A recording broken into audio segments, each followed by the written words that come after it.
Milí priatelia, milá mládež, deti rôznych kategórií.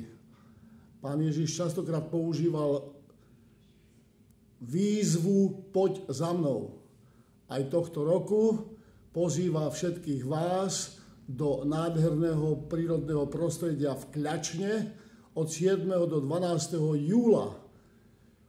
Zažijete množstvo hier, množstvo kamarátov, ale najmä liturgickú, modlitbové spoločenstvo, liturgickú prípravu, nádherné slávenia Eucharistii a spoločenstvo všetkých nás, gréckokatolíkov z našej bratislavskej eparchie.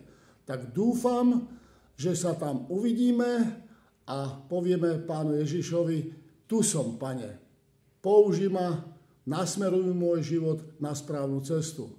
Sláva Isusu Christu. Teším sa.